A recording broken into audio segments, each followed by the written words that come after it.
C'est une chasse aux sorcières. Pascal Praud défie Macron en plein air, l'alliance Bardella-CNews contre l'Élysée. Tout a commencé par une petite phrase anodine d'Emmanuel Macron, mais dont l'écho a résonné comme un coup de tonnerre dans la sphère médiatique.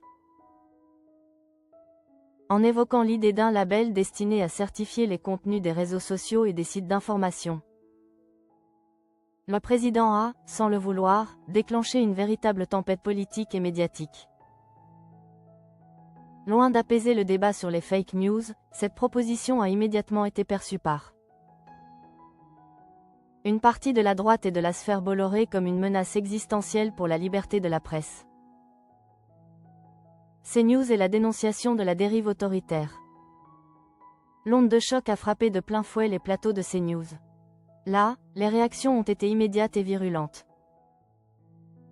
Le ton a été donné par Pascal Praud, récemment au cœur d'une polémique salariale, qui, dans un édito cinglant de l'heure des pros,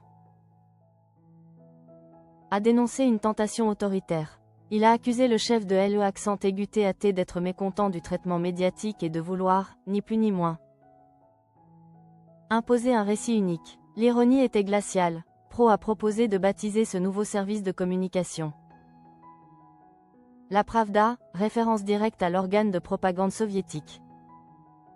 Quelques jours plus tôt, l'escalade verbale avait déjà atteint des sommets. Philippe de Villiers, sans détour, a évoqué une menace totalitaire jamais aussi présente, aussi probable, depuis la peste brune et la peste rouge qu'avec la Macronie finissante. Des mots lourds de sens, assimilant la démarche macroniste à des régimes extrémistes. Même le JDD, journal du dimanche, propriété du même groupe, a alimenté la controverse en titrant « Vers un contrôle de l'information ». La riposte virulente de l'Élysée, le contre-feu raté ? Face à cette accumulation d'attaques qualifiées de fausses informations par la majorité, l'Élysée a fait un choix inédit. Répondre frontalement. Lundi soir, la présidence a publié une vidéo choc reprenant l'intégralité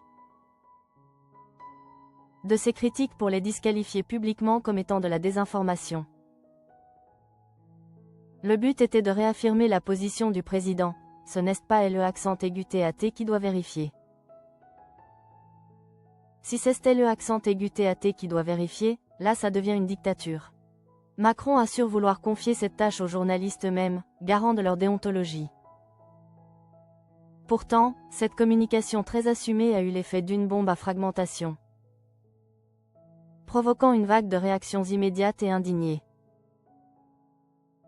Loin d'apaiser les esprits, la riposte de l'Élysée a uni une grande partie de l'opposition dans la critique. Jordan Bardella, de l'extrême droite, s'est indigné que le compte officiel de l'Élysée s'attaque à un média privé en dit long sur la dérive de la présidence macroniste et sur le détournement des institutions.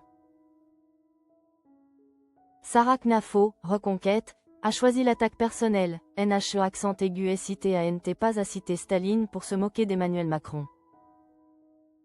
Chez les Républicains, LR, le ton n'est pas moins acerbe. Bruno Retailleau a ironisé. Rassurez-moi, ce tweet de l'Élysée a bien été labellisé. Éric Ciotti a dénoncé une dérive illibérale assimilée à des pratiques étrangères à la liberté française. Maire de Cannes, David Lisnard a conclu en jugeant la vidéo stigmatisante et populiste, suggérant que l'Élysée cherchait surtout à masquer cette fin crépusculaire de mandat. Il est clair que la stratégie de l'Élysée a échoué à calmer le jeu, en choisissant la confrontation ouverte. La présidence a donné du poids à ses détracteurs, qui voient dans l'utilisation du compte officiel pour